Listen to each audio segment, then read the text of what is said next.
نحمده ونصلي على رسوله الكريم أما بعد قال النبي صلى الله عليه وسلم أنا دعوة إبراهيم وبشارة عيسى ورؤيا آمنة التي رأت أو كما قال عليه الصلاة والسلام۔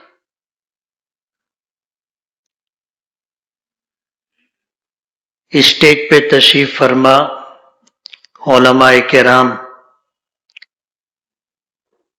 سامنے تشریف فرما کرسیوں پر بیٹھے ہوئے معززین شہر، بزرگوں اور دوستوں،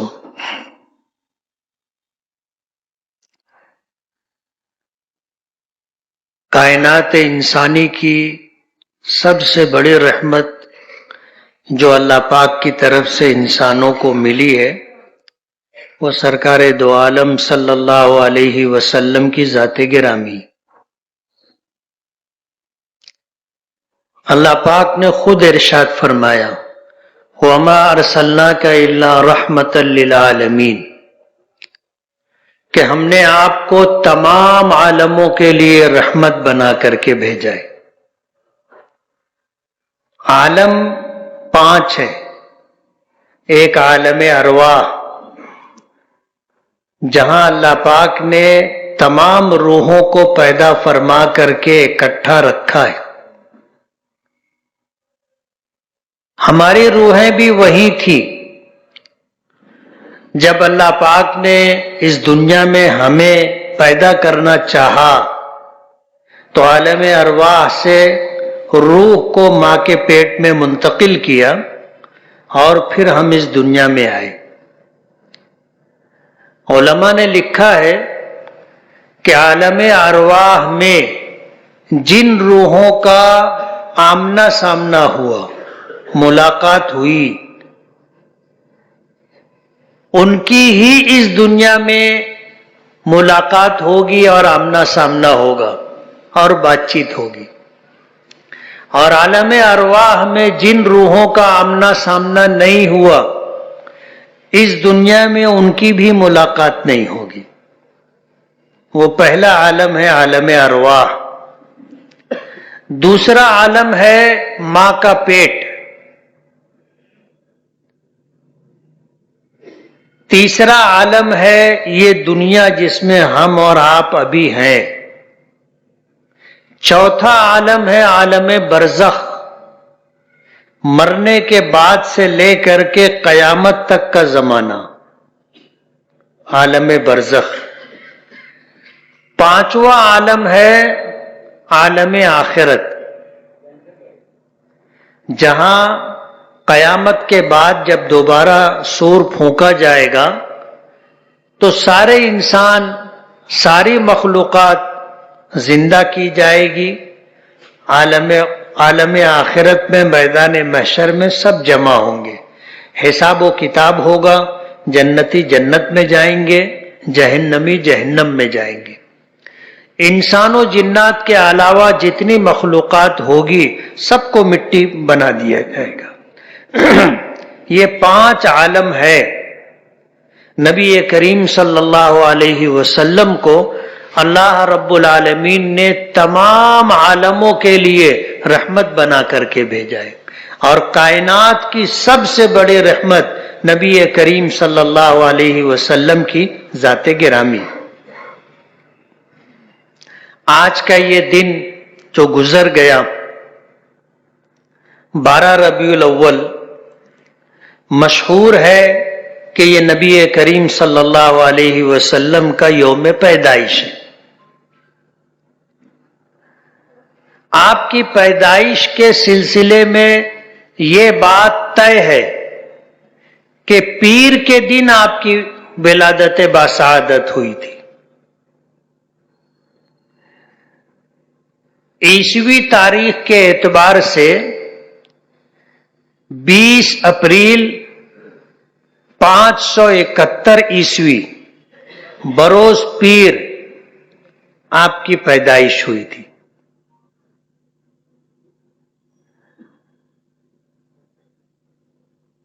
آپ کی ولادت باسعادت سے پہلے حضرت عیسیٰ علی نبینا علیہ الصلاۃ والسلام کو دنیا میں آئے ہوئے 571 سال ہو چکے تھے،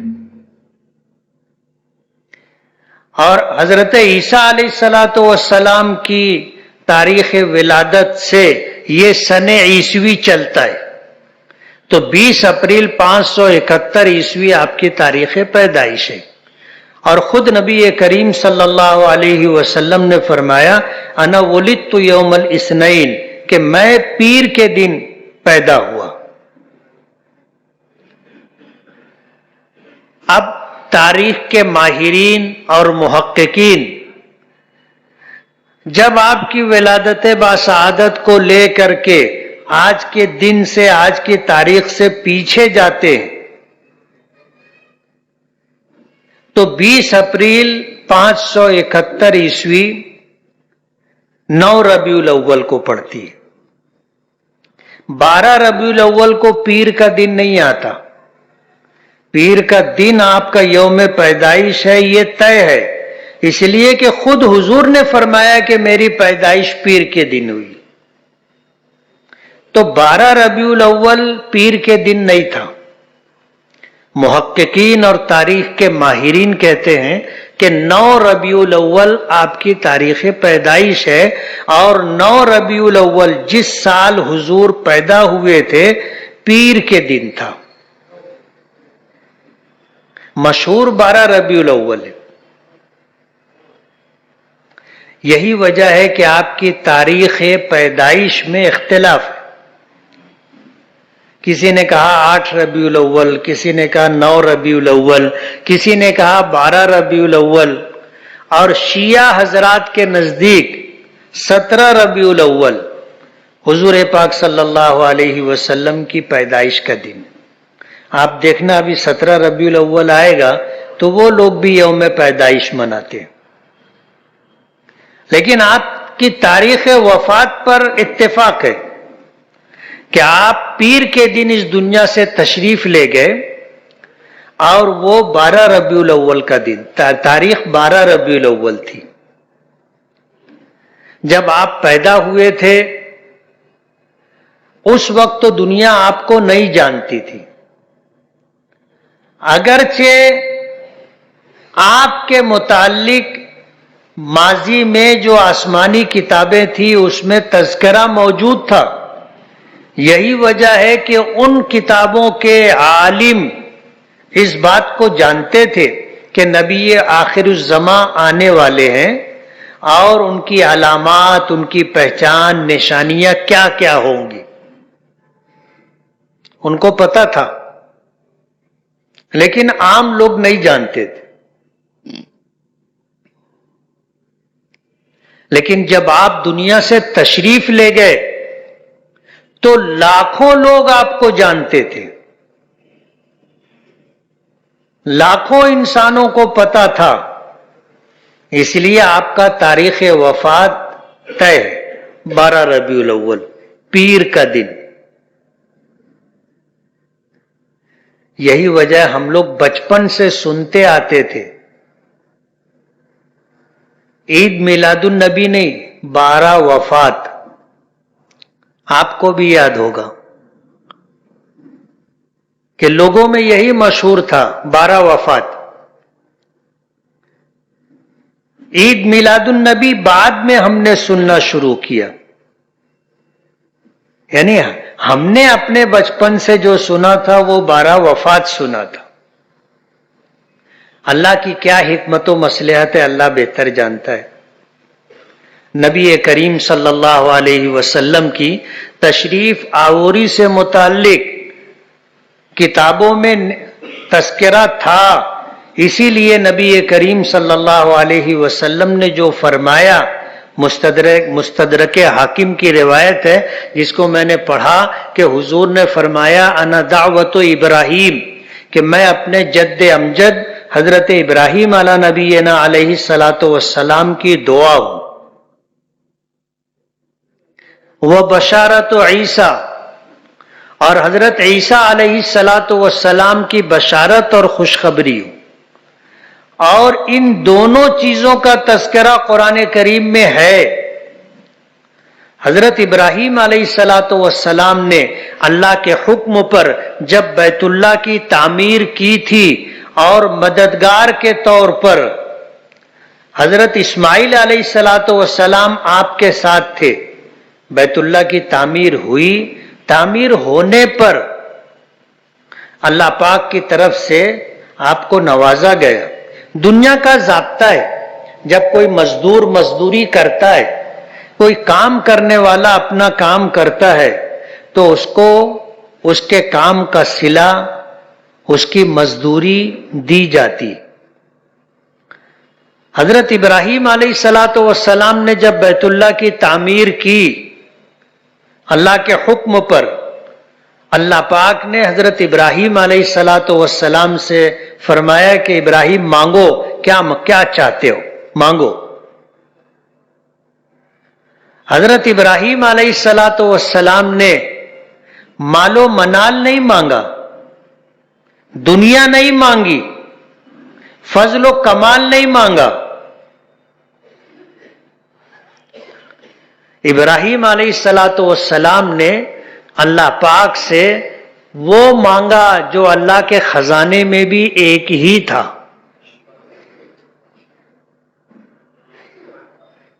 دنیا نہیں مانگی، اپنے لیے نہیں مانگا، قیامت تک آنے والے انسانوں کی ہدایت کے لیے، قیامت تک آنے والے انسانوں کی نجات کے لیے، قیامت تک آنے والے انسانوں کے لیے باعث رحمت جو شخصیت ہو سکتی تھی اس کو مانگا، اور وہ بھی اللہ کے خزانے میں ایک ہی تھی۔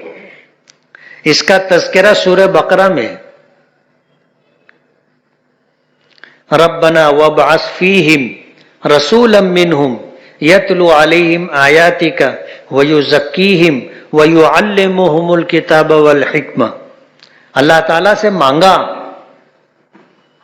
نبی کریم صلی اللہ علیہ وسلم کو کہ اے ہمارے پروردگار انہی لوگوں میں سے ایک نبی بھیج جو ان پر قرآن کریم کی آیات کی تلاوت کرے، انہیں کتاب و حکمت کی تعلیم دے۔ اللہ تعالیٰ سے مانگا، اللہ تو سب کی سنتا ہے، اور مختصر یہ کہ ہر دعا کرنے والے کی دعا اللہ قبول کرتے۔ اور جب اللہ پاک اگر کسی کی محنت سے یا کسی کے کام سے خوش ہو کر کے یہ کہے کہ مانگ، کیا مانگتا ہے، تو جو مانگے گا وہ ملے گا۔ اللہ عاجز تو نہیں ہے کہ مانگنے والا ایسی چیز مانگ لے جو دینا اللہ کے لیے ممکن نہ ہو، یا اللہ کے لیے اس چیز کا دینا مشکل ہو۔ اللہ کے لیے ایسا کچھ بھی نہیں ہے۔ وَمَا ذَلِكَ عَلَى اللَّهِ بِعَزِيزٍ، اللہ کے لیے کچھ بھی مشکل نہیں۔ اور ابراہیم علیہ السلام تو اللہ کے نبی تھے، اس لیے ابراہیم علیہ السلام نے نبی کریم صلی اللہ علیہ وسلم کو مانگا تھا، اور اللہ پاک نے ابراہیم علیہ السلام کی دعا قبول کر لی تھی۔ یہی وجہ ہے کہ نبی کریم صلی اللہ علیہ وسلم حضرت ابراہیم علیہ السلام کے پہلے بیٹے حضرت اسماعیل علیہ السلام کی اولاد میں تشریف لائے۔ حضور نے فرمایا انا دعوت ابراہیم، بعض روایتوں میں آتا ہے انا دعوت ابی ابراہیم، کہ میں اپنے باپ ابراہیم کی دعا ہوں۔ ابراہیم علیہ السلام نے مانگا، اللہ نے دعا قبول کر لی۔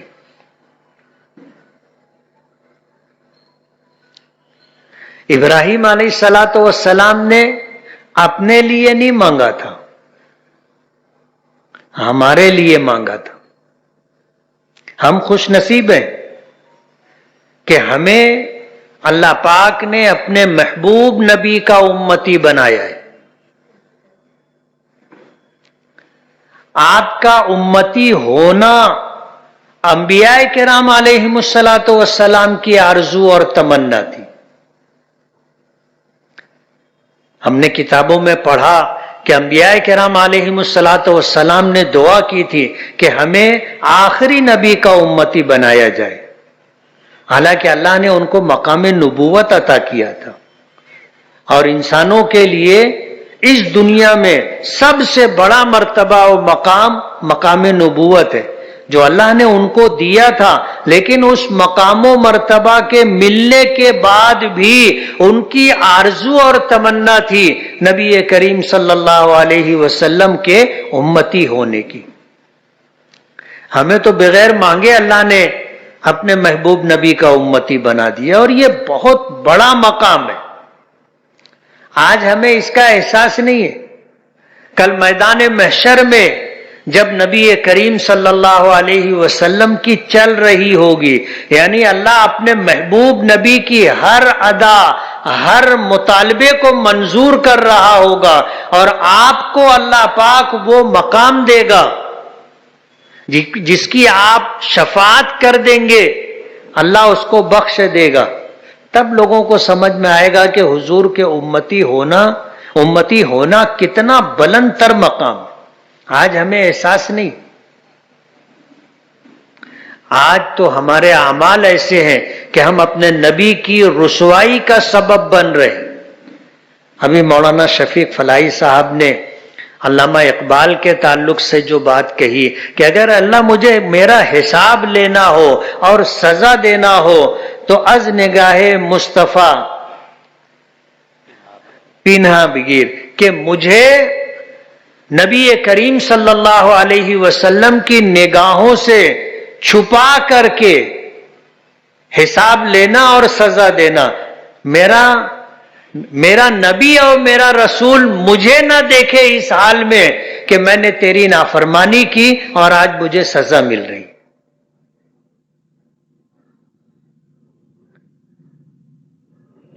اب آپ سوچئے ہمارا کیا حال ہے.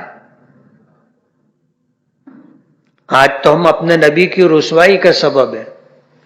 قدم قدم پر روزانہ ہم ایسے اعمال کرتے ہیں اور ایسی بات اپنی زبان سے نکالتے ہیں جو اسلام کے لیے اور پیغمبر اسلام کے لیے تکلیف کا باعث ہے.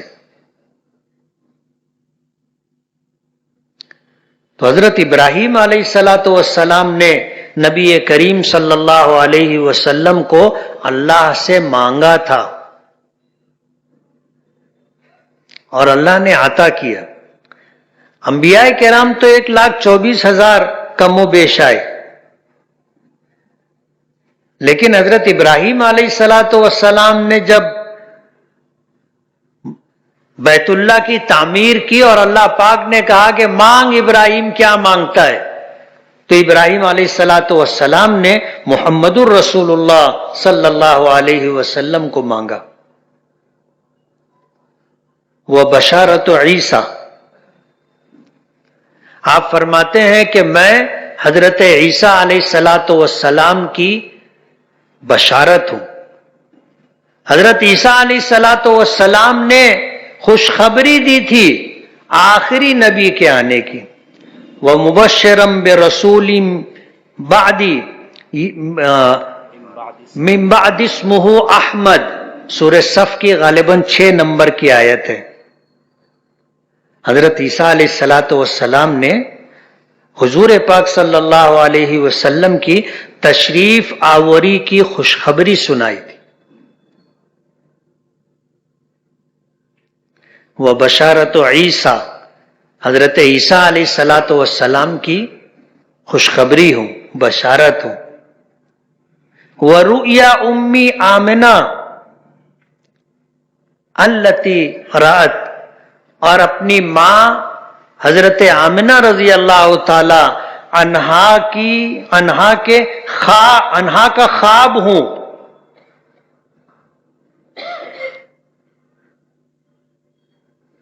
نبی کریم صلی اللہ علیہ وسلم کی والدہ ماجدہ حضرت آمنہ مدینہ منورہ کے قبیلہ بنو زہرہ سے تعلق رکھتی تھی. آپ کے پردادا ہاشم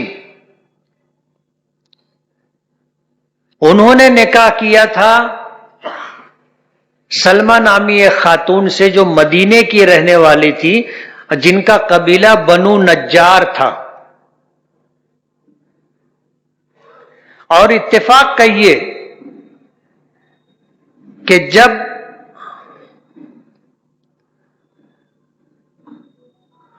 بیوی حاملہ ہوئی، ہاشم کا انتقال ہو گیا.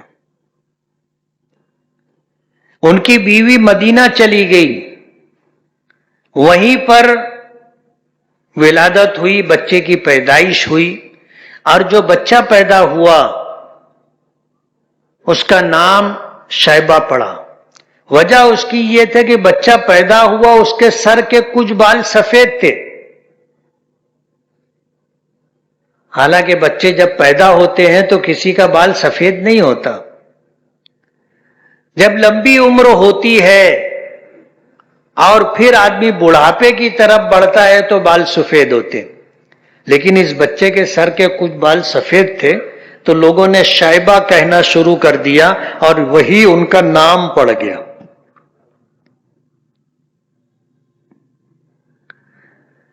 ان کے بھائی تھے مطلب، مدینے کے سرکردہ افراد میں سے تھے. کتابوں میں آتا ہے کہ ان کے ایک دوست کا مدینہ منورہ جانا ہوا. جب وہ مدینہ منورہ گئے تو وہاں انہوں نے دیکھا کہ بچے تیر اندازی کر رہے ہیں، اور ایک بچہ ایسا ہے کہ وہ جب تیر چلاتا ہے تیر نشانے پر لگتا ہے، اور وہ جب تیر نشانے پر لگ جاتا تو وہ بلند آواز سے کہتا تھا کہ میں فلاں کا بیٹا ہوں. جو مکے کی ایسی شخصیت تھی. جب اس شخص نے سنا تو جا کر کے اس بچے کو قریب سے دیکھا اور لوگوں سے پوچھا کہ یہ بچہ کون ہے. تو لوگوں نے بتایا کہ یہ بنو نجار کی ایک خاتون ہے سلمہ، اس کا بیٹا ہے. اور سلمہ کا نکاح مکے کے ہاشم نامی ایک شخص سے ہوا تھا، ان کا انتقال ہو گیا تو یہ بیوہ خاتون اپنے قبیلے مدینہ منورہ بنو نجار میں واپس آ گئی. یہ بچہ انہی کا ہے.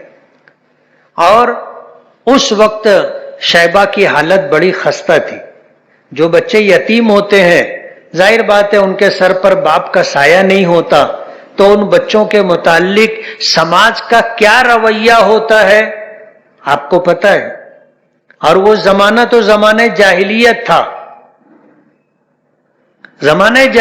تھا، تو شیبہ کی حالت بہت خستہ تھی. وہ شخص جب مدینہ منورہ سے واپس مکہ مکرمہ آئے تو اپنے دوست مطلب کو کہا کہ تمہاری غیرت کو کیا ہو گیا ہے؟ تم مکے کے سرکردہ افراد میں سے ہو اور تمہارے بھائی کی اولاد مدینہ منورہ میں ایسی قسم پرسی کے ساتھ زندگی گزار رہی ہے. ان کو جھنجھوڑا. مطلب کو غیرت آئی، انہوں نے مدینہ منورہ کا سفر کیا، جا کر بنو نجار کے ذمہ داروں سے ملاقات کی اور تذکرہ کیا کہ میں فلاں فلاں ہوں اور میں اپنے بھتیجے کو لینے کے لیے آیا ہوں.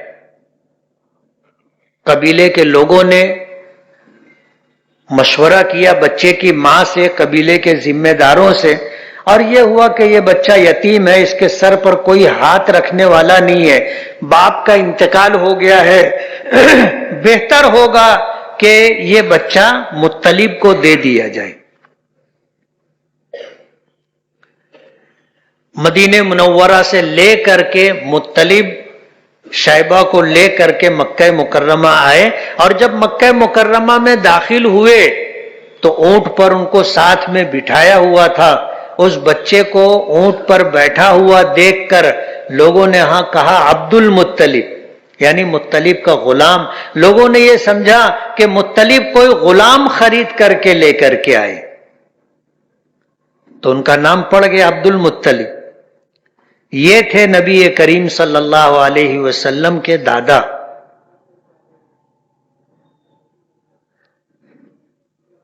زمانہ گزرتا رہا، حضور کے دادا عبد المطلب کے متعلق آتا ہے کہ یہ مکے کے سردار تھے اور اللہ نے بڑی وجاہت عطا کی تھی، بڑی وجاہت عطا کی تھی۔ جس وقت ابرہہ نے مکہ مکرمہ پر حملہ کیا تھا، سنو گے نا اطمینان سے، 11:15 بج گیا ہے، پروگرام یہ تھا کہ 15-20 منٹ کی بات ہوگی لیکن آدھا گھنٹہ ہو گیا ہے۔ عبد المطلب حضور کے دادا تھے۔ جب ابرہہ نے مکہ مکرمہ پر حملہ کیا، مکہ مکرمہ پر حملہ کیا تو مکہ مکرمہ سے باہر مینا کی طرف سے وہ آیا تھا اپنا لشکر لے کر، اور ہاتھیوں کا لشکر بھی ساتھ میں تھا۔ تو جتنے اونٹ ادھر ادھر لوگوں کے چر رہے تھے، ابرہہ کے فوجیوں نے وہ سارے اونٹ پکڑ لیے۔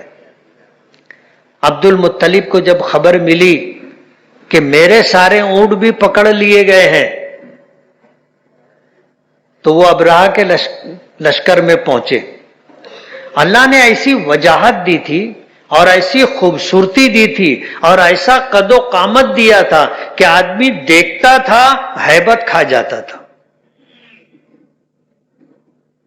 سرخ و سفید، بلند قامت،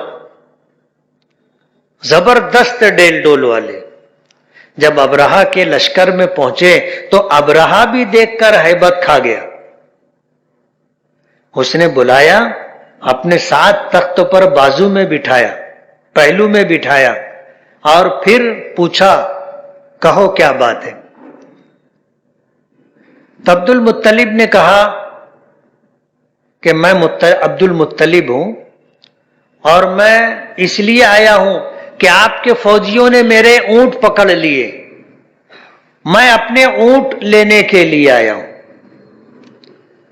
تو ابرہہ نے کہا کہ میں تو یہ سمجھا تھا کہ میں اتنا بڑا لشکر بیت اللہ کو منہدم کرنے کے لیے لے کر کے آیا ہوں، تو تم شاید مجھ سے یہ گزارش کرو گے کہ میں ایسا نہ کروں۔ تو عبد المطلب نے کہا کہ انا رب الجمل، میں اونٹ کا مالک ہوں، میں اونٹ کے تعلق سے بات کر رہا ہوں، اور اس گھر کا مالک اوپر ہے، مجھے میرا اونٹ چاہیے، اور کعبے کی حفاظت کعبے کا مالک اور پروردگار کر لے گا، میں اس سلسلے میں بات کرنے کے لیے نہیں آیا ہوں۔ اس لیے کہ اتنے بڑے لشکر سے مقابلہ کرنے کی طاقت پورے مکے کے لوگوں میں نہیں تھی، اور مکے کے لوگوں نے یہ طے کر لیا تھا کہ ہمیں مکہ خالی کر دینا ہے۔ سب اپنے بیوی بچے اور اپنے گھر کے سامان کو لے کر مکہ خالی کر کے پہاڑوں میں نکل گئے تھے کہ ہم یہاں رہیں گے تو ہمارے ساتھ تباہی و بربادی کا معاملہ ہوگا۔ لوگوں نے مکہ خالی کر دیا تھا۔ عبد المطلب گئے، ابرہہ سے ملاقات کی، ابرہہ دیکھ کر کے متاثر ہو گیا، ہیبت کھا گیا، اور پھر اس نے پہلو میں بٹھایا، تخت پر بازو میں بٹھایا، اور پوچھا کیا بات ہے؟ تو کہا کہ آپ کے فوجیوں نے میرے اونٹ پکڑ لیے ہیں، میں اپنے اونٹ لینے کے لیے آیا ہوں۔ ابرہہ کو جو کہنا تھا میں نے بتایا کہ ہم تو یہ سمجھ رہے تھے کہ تم گزارش کرنے آئے ہوں گے، فریاد کرنے آئے ہوں گے۔ تو انہوں نے جواب دیا تھا کہ میں اونٹوں کا مالک ہوں، میں اپنے اونٹوں کے متعلق بات کروں گا، اور اس گھر کا پروردگار وہ ہے، وہ اپنے گھر کی حفاظت کر لے گا۔ جو لوگ حج عمرے کے لیے گئے ہیں اور تاریخ انہوں نے پڑھی ہے، انہوں نے مینا کے میدان میں ایک جگہ دیکھی ہوگی جہاں حاجیوں کو نہیں ٹھہرایا جاتا، اسے محصر کہتے ہیں، وادی محصر۔ ابرہہ کا لشکر جب وہاں پہنچا تو اللہ پاک نے ابابیلوں کا لشکر بھیجا، جن کے چونچوں میں اور جن کے پنجوں میں کنکری تھی، اور جب وہ کنکری ان ابابیلوں نے گرائی تو جس کے جسم پر پڑتی تھی اس کے جسم کو چیر کر کے نیچے باہر نکل جاتی تھی۔ پورا لشکر اونٹوں، ہاتھیوں، گھوڑوں سمیت سب تباہ و برباد ہو گیا۔ اور ابرہہ کا بھی یہی حال ہوا کہ جب وہ جان بچا کر کے بھاگا تو اس حالت میں، زخمی حالت میں وہ یہاں سے نکلا تھا، وہ یمن پہنچنے سے پہلے پہلے راستے میں مر گیا. اس کے جسم کا گوشت گل گل کر کے جسم سے ٹکڑے ٹکڑے ہو کر کے گر رہا تھا اور مرا. تو عبد المطلب کو اللہ نے بڑی وجاہت عطا کی تھی. ایک مرتبہ انہوں نے کوشش کی کہ مکے والوں کے لیے پانی کی آسائش انتظام ہو جائے. بہت جتن کیا لیکن پانی کا کہیں سے انتظام نہیں ہو پا رہا تھا. ایک رات خواب میں سوئے، نیند میں سوئے، رات میں سوئے، نیند میں خواب دیکھا کہ پانی کے تعلق سے ان کی جو جد و جہد اور کوشش جاری تھی، کسی بتانے والے نے بتایا کہ یہیں قریب میں ایک کنواں ہے زمزم کا، اسے تلاش کرو. صبح اٹھے، انہوں نے، اس وقت ان کو ایک بیٹا تھا، اس ایک بیٹے کو لے کر کے انہوں نے تلاش شروع کی، ادھر کھود ادھر کھود ادھر کھود. دن بھر یہی مشغلہ، تھک جاتے تھے. انہوں نے اللہ سے دعا کی کہ اللہ اگر مجھے 10 اولاد ہوگی، 10 بیٹے اگر آپ نے مجھے دیے اور میں نے اگر اس کنویں کو تلاش کر لیا تو میں اپنے ایک بیٹے کو تیرے نام پر قربان کروں گا. منت مانی، اللہ نے دے دیے نا 10 بیٹے، 10 بیٹے دے دیے. وہ اپنے ان بیٹوں کو لے کر کے پھر کنویں کو تلاش کرنا شروع کیا. ایک پتھر کی چٹان تھی جو کنویں کے منہ پر رکھ دی گئی تھی. جب وہ پتھر کی چٹان ٹوٹی تو پھر زمزم کا کنواں دکھائی دیا. یہ وہ کنواں تھا جو حضرت ابراہیم، حضرت اسماعیل علیہ السلام کی ایڑیوں کی رگڑ سے جو چشمہ جاری ہوا تھا اس جگہ پر یہ کنواں بنایا گیا تھا. اور پھر زمانہ گزرا، کسی وجہ سے اس کو پاٹ دیا گیا تھا. عبد المطلب نے اس کنویں کو تلاش کیا اور پھر جب کنویں کو تلاش کر لیا گیا، وہ دن ہے اور آج کا دن ہے، مکے والوں کی پانی کی تکلیف ختم ہو گئی. آج زمزم کا کنواں ہے، چھوٹا سا ہے، کوئی بہت بڑا نہیں اور بہت گہرا بھی نہیں، لیکن 1 منٹ میں 8,000 لیٹر سے زیادہ پانی کنویں سے نکالا جاتا ہے اور 24 گھنٹہ نکالا جاتا ہے. 1 منٹ کے لیے بھی پانی نکالنا بند نہیں ہوتا. گھر جانا تو تھوڑا حساب کرنا کہ 1 گھنٹے کے 60 منٹ اور 24 گھنٹے کے کتنے ہوں گے؟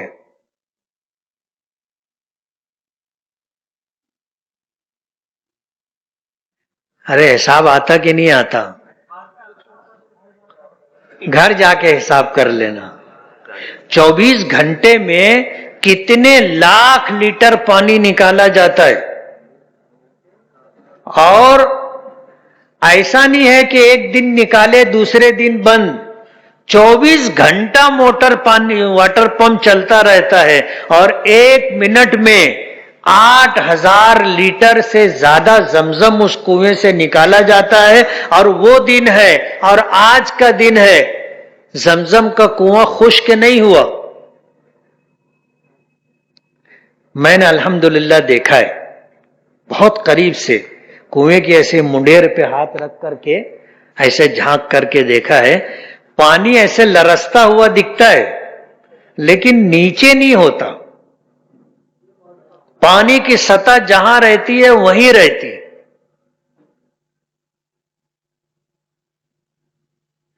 اب جب کنواں مل گیا تو عبد المطلب کو کسی نے یاد دلایا. بعض روایتوں میں آتا ہے کہ خواب میں کسی نے ان سے اس بات کا تذکرہ کیا کہ تم نے منت مانی تھی کہ اگر اللہ 10 بیٹے دے گا اور وہ جوان ہو جائیں گے اور پھر تم کنواں تلاش کرو گے اور زمزم کا کنواں مل جائے گا تو ایک بیٹے کو تم اللہ کے نام پر قربان کرو گے. آنکھ کھل گئی نا. آدمی بہت اچھا خواب دیکھے تو بھی آنکھ کھل جاتی ہے اور بہت ڈراؤنا دیکھے تو بھی آنکھ کھل جاتی ہے. خواب دیکھا آنکھ کھل گئی اور زمانہ ہوا جو منت مانی تھی وہ یاد آ گئی. صبح ہوئی, انہوں نے سب بیٹوں کے نام چٹھی پر لکھے اور چٹھی ڈالی اور قرآن اندازی کی. ایک چٹھی اس میں سے نکالی. جب ایک چٹھی نکلی تو اس میں عبداللہ کا نام تھا. یہ ان کے سب سے چھوٹے بیٹے تھے عبد المطلب کے اور سب سے زیادہ محبوب تھے. عبد المطلب کے بہت منہ لگے ہوئے تھے اور عبد المطلب کو اپنی اولادوں میں سب سے زیادہ تعلق خاطر اور سب سے زیادہ محبت عبداللہ سے تھی. جب عبداللہ کا نام نکلا تو ان کے بھی تو رونگٹے کھڑے ہو گئے نا.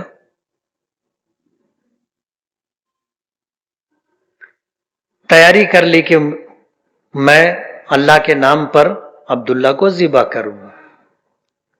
اب یہ بات چرچے میں آ گئی, پورے مکے میں اس کا شور ہو گیا کہ عبد المطلب نے ایسی ایسی نظر مانی تھی, منت مانی تھی اور اب اس کو پورا کرنے جا رہے ہیں. اور قرآن اندازی کی تو اس میں عبداللہ کا نام نکلا.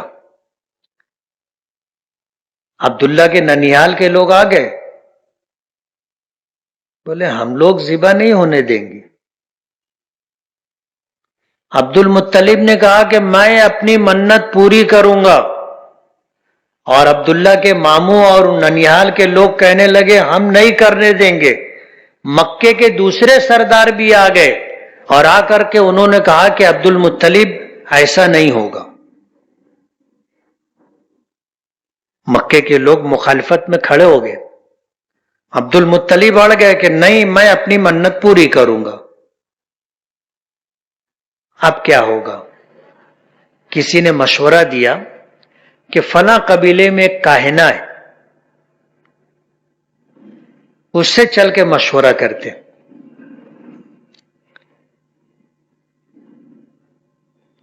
اب وہ جگہ مکے سے 200-250 کلومیٹر دور تھی.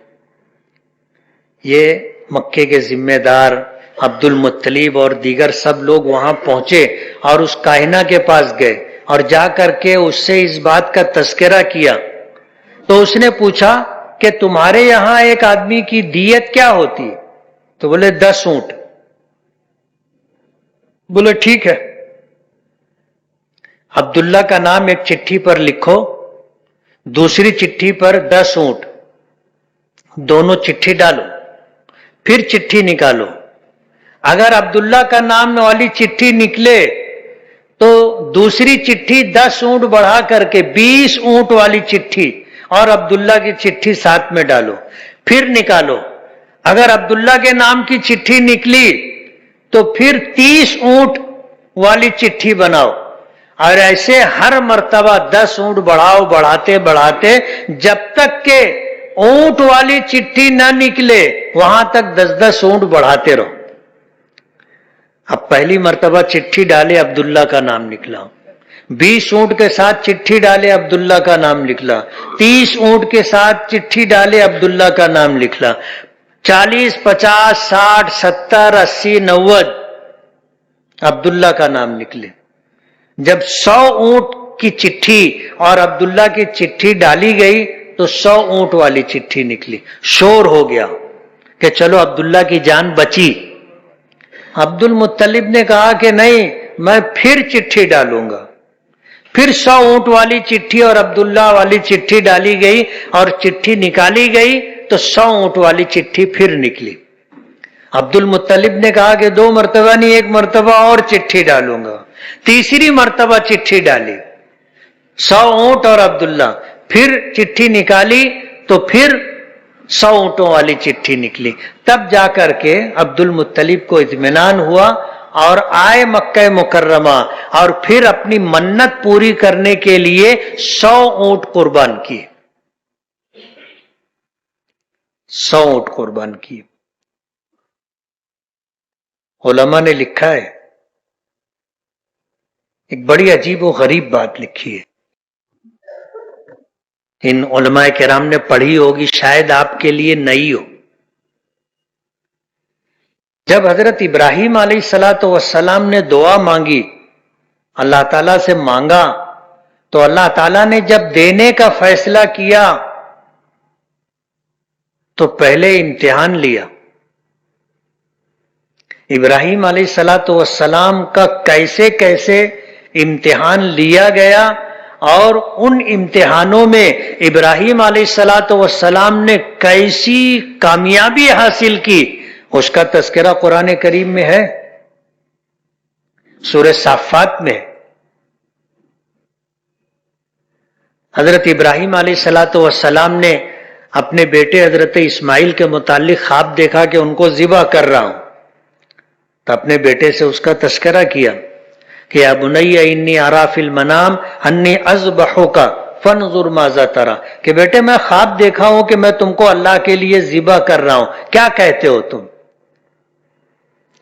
اسماعیل علیہ السلام بیٹے تھے، کہنے لگے یا ابت افعل ما تؤمر ستجدنی انشاء اللہ من الصابرین. آپ اللہ کے حکم کو پورا کریں، آپ مجھے صبر کرنے والوں میں سے پائیں گے. ابراہیم علیہ السلام نے اپنے بیٹے اسماعیل کو قربان کر دیا. پورا واقعہ مت کئی گھنٹے کی بات ہو جائے گی، اس میں چلیں گے تو. ابراہیم علیہ السلام کی آزمائش، امتحان ہوا، اس میں ان کو کامیابی ملی. اس کے بعد عبد المطلب کا امتحان ہوا. منت مانگی کہ اگر 10 بیٹے دیے اور 10 کے 10 جوان ہو گئے اور میرے 10 تو بازو بن کر کے زمزم کا کنواں تلاش کرنے میں، کھودنے میں میرے مددگار رہے، اور زمزم کا کنواں مل گیا تو میں ایک بیٹے کو تیرے نام پر قربان کر دوں گا. معمولی آزمائش نہیں ہے. ایک تو حضرت اسماعیل کی قربانی تھی اور ایک حضور کے والد حضرت عبداللہ کی قربانی تھی. اسی لیے تو حضور نے فرمایا انا ابن الذبیحین، میں ایسے 2 لوگوں کا بیٹا ہوں جن کو اللہ کے نام پر قربان کیا گیا. حضرت اسماعیل کی بھی قربانی تھی اور ادھر بیٹے آپ کے والد عبد المطلب کے بیٹے عبداللہ کی بھی قربانی تھی. اور تیسری آزمائش حضرت آمنہ کی تھی. جب عبداللہ بچ گئے، ذبح نہیں ہوئے، عمر 16-17 سال کی تھی، یہ ہوا کہ اب ان کا رشتہ کر دیا جائے. تو عبد المطلب مدینے کے رہنے والے تھے، قبیلے بنو نجار کے. عبد المطلب کا ننیال بھی وہیں مدینے کا تھا. وہ اپنے بیٹے عبداللہ کو لے کر مدینہ منورہ گئے اور وہاں قبیلے بنو زہرہ کی ایک بچی حضرت آمنہ، جو صورت اور سیرت کے اندر اپنا انتخاب تھی، حضرت عبداللہ سے رشتہ طے ہو گیا، نکاح ہو گیا. قصہ مختصر یہ کہ حضرت آمنہ رخصت ہو کر کے مکہ مکرمہ آ گئی. حضرت عبداللہ کی عمر 17 سال کی تھی اور حضرت آمنہ کی عمر 2 سال کم، 15 سال کی عمر. اب جب نکاح ہو گیا، خاندانی ذمہ داری آئی، تو عبد المطلب نے ایک قافلہ ملک شام جا رہا تھا تو عبداللہ کو ساتھ میں لگا دیا کہ تم بھی جاؤ، کچھ سامان یہاں سے لے جاؤ، ملک شام میں فروخت کرنا اور وہاں سے کچھ سامان لے کر کے آنا، اسے مکے میں فروخت کرنا، اور اگر کچھ رقم بچ جائے تو آتے ہوئے مدینہ سے کھجوریں لیتے آنا۔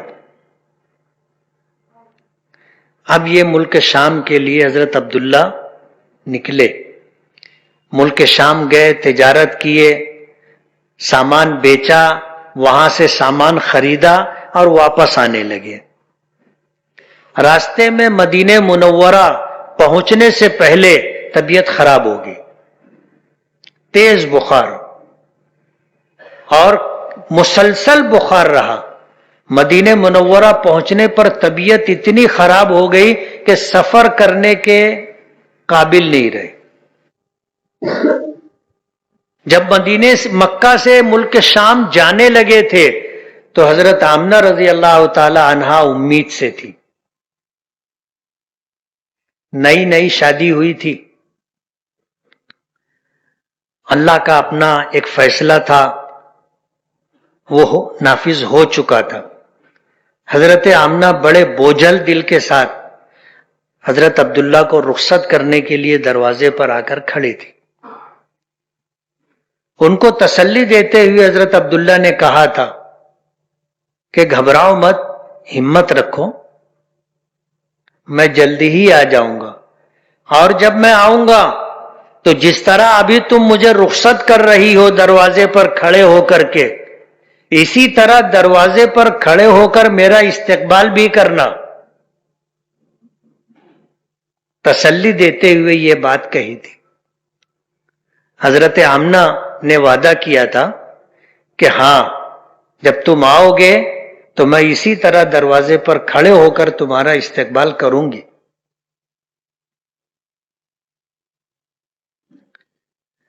آتے ہوئے طبیعت خراب ہوئی تو حضرت عبداللہ ان کو جو ہے سسرال قبیلے بنو زہرہ اور ننیحال بنو نجار کے لوگوں نے روک لیا کہ یہ سفر کے لائق نہیں ہو، طبیعت بہت خراب ہے، رک جاؤ، روک لیا۔ یہ پورا قافلہ ملک شام سے سامان خرید کر کے لایا، مدینہ منورہ سے کھجوریں خریدی، اور مکے میں شور ہو گیا کہ قافلہ آ رہا ہے۔ سارے لوگوں نے قافلے کے استقبال کی تیاری کر لی۔ قافلہ مکہ آیا، قافلے کے لوگ اپنے اپنے گھر گئے، سب کا استقبال ہوا۔ حضرت آمنہ دروازے پر کھڑی تھی اور وہ یہ سمجھ رہی تھی کہ حضرت عبداللہ آئے ہیں، ان کے استقبال کے لیے دروازے پر کھڑی تھی، لیکن خبر یہ آئی کہ ان کی طبیعت خراب ہونے کی وجہ سے وہ مدینہ منورہ رک گئے۔ ظاہر بات ہے اس وقت یہ سہولتیں نہیں تھی جو آج ہے۔ قافلہ آیا، لوگ اپنے اپنے گھر چلے گئے، حضرت عبداللہ اپنے گھر نہیں آئے۔ قافلے والوں سے تحقیق کی گئی تو معلوم پڑا کہ حضرت عبداللہ مدینہ منورہ میں رک گئے ہیں، اور رکنے کی وجہ یہ ہے کہ طبیعت بہت زیادہ خراب تھی۔ عبد المطلب نے جب حضرت آمنہ کی حالت دیکھی تو انہوں نے فوراً یہاں سے کچھ لوگوں کو مدینہ روانہ کیا کہ عبداللہ کو لے کر کے آؤ۔ جب یہ لوگ مدینہ منورہ پہنچے تو معلوم پڑا کہ حضرت عبداللہ کا انتقال ہو گیا اور ان کی تدفین ہو گئی۔ یہ خبر لے کر وہ لوگ واپس مکہ مکرمہ آئے کہ حضرت عبداللہ کی طبیعت بہت خراب تھی اور پھر ان کا انتقال بھی ہو گیا، تدفین بھی ہو گئی۔ حضرت آمنہ پر تو غموں کا پہاڑ ٹوٹا۔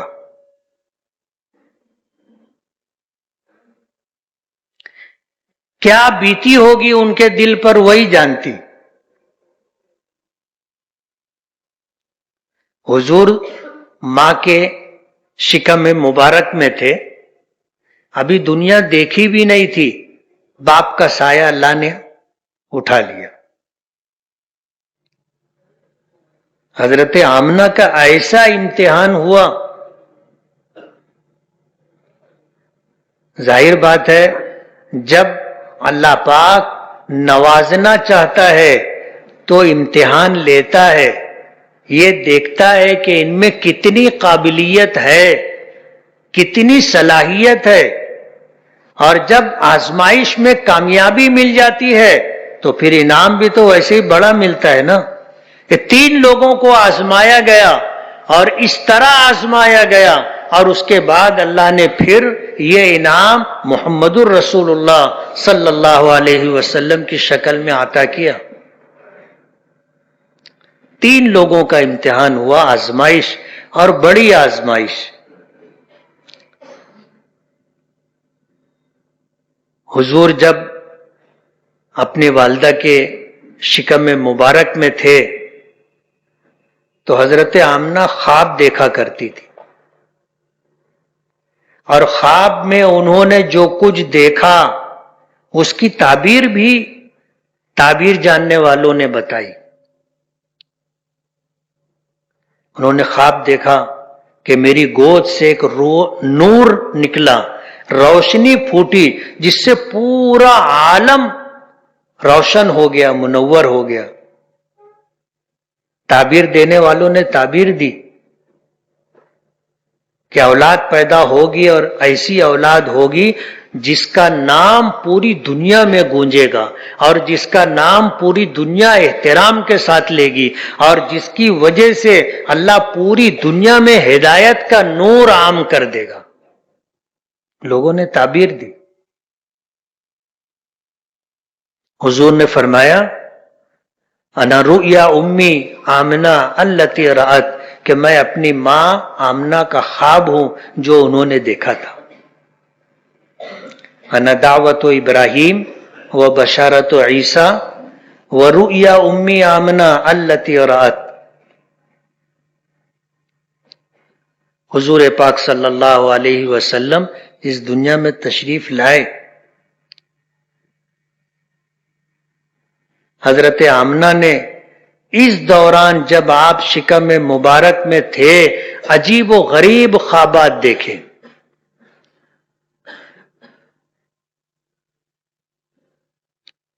اور جب آپ پیدا ہوئے رات کا آخر حصہ تھا، سحری کا وقت، تہجد کا وقت، آپ صبح صادق ہو رہی تھی اور آپ دنیا میں تشریف لائے تھے۔ اور جب آپ پیدا ہوئے تو دنیا میں کوہرام مچا، کسریٰ کے محل کے 14 کنگورے ٹوٹ کر گر گئے۔ میں کسریٰ کا محل دیکھ کے آیا ہوں، اور ٹوٹے ہوئے کنگورے بھی دیکھ کے آیا ہوں۔ آتش کدہ فارس جو 1000 سال سے مسلسل جل رہا تھا، پارسی جو آگ کی پوجا کرتے ہیں وہ اسے مسلسل روشن رکھتے تھے، 1000 سال تک وہ آگ برابر جلتی رہی۔ حضور پیدا ہوئے وہ آگ بجھ گئی۔ دریائے ساوا خشک ہو گیا جو کبھی خشک نہیں ہوتا تھا۔ آسمانی کتابوں میں لکھا تھا کہ جب نبی آخر الزماں آئیں گے تو آسمان پر ایک سرخ ستارہ نمودار ہوگا۔ لوگوں نے دیکھا آسمان پر سرخ ستارہ، تو جن کو معلوم تھا یہودی، انہوں نے اپنی کتاب توریت میں یہ علامت اور یہ نشانی پڑھی تھی کہ اب نبی آخر الزماں پیدا ہونے والے ہیں۔ انہوں نے چاروں طرف قاصد بھیج دیے کہ دیکھو کس کے یہاں ولادت ہونے والی ہے۔ پورے مدینہ میں، اطراف میں، بنو قریظہ ہے، بنو قینقاع ہے، اور اسی طرح جو ہے خیبر ہے، یہ سارے علاقوں میں چھان بین کی گئی کس کے یہاں بچے کی ولادت ہونے والی ہے۔ معلوم پڑا کہ یہاں ولادت کسی کی نہیں ہونے والی ہے، کہیں اگر حمل ہے بھی تو ابھی مہینوں بعد ولادت ہوگی۔ تحقیق کرتے کرتے کرتے کرتے انہیں پتا چلا کہ مکہ مکرمہ میں مکے کے سردار عبد المطلب، ان کے بیٹے عبداللہ ان کے گھر میں بچے کی ولادت ہونے والی ہے، تو انہوں نے معلوم کیا کہ بچے کا باپ ہے یا نہیں، معلوم پڑا کہ بچے کا باپ کا انتقال ہو گیا ہے۔ اور علامات اور نشانیاں جو توریت میں تھی، جب اس کو انہوں نے دیکھ کر اس سے مطابقت کرنی شروع کی تو انہیں یقین ہو گیا کہ اس گھر میں ولادت نبی آخر الزماں محمد الرسول اللہ صلی اللہ علیہ وسلم کی ہو۔ آپ دنیا میں تشریف لائے اور پھر اس کے بعد آپ کی سیرت کے جو واقعات ہیں، آپ کا بچپنا، آپ کی جوانی، اور پھر آپ کو نبوت کا ملنا، اور اس کے بعد کے حالات، ایک لمبی تاریخ ہے، لمبا سیرت کا حصہ ہے۔ سفینہ چاہیے اس بحر بے کراں کے لیے، زمانہ چاہیے اس طول داستاں کے لیے۔ میں نے یہ سلسلہ شروع کیا تھا سیرت کا، اور مکی زندگی میں نے کئی قسطوں میں بیان کی تھی۔ لوگوں کا تقاضا ہے کہ اب مدنی زندگی باقی ہے، جو حضور کی زندگی کا سب سے اہم حصہ ہے، اس کو بھی بیان کیا جائے۔ اللہ نے چاہا انشاءاللہ جمعیت علماء کی طرف سے منعقد ہونے والے اگلے پروگراموں میں باہمی مشورے سے، سیرت کمیٹی کے مشورے سے انشاءاللہ حضور کی مدنی زندگی بھی بیان کریں گے۔ اللہ تعالی عمل کی توفیق عطا فرمائے۔ وآخر دعوانا ان الحمد للہ رب العالمین۔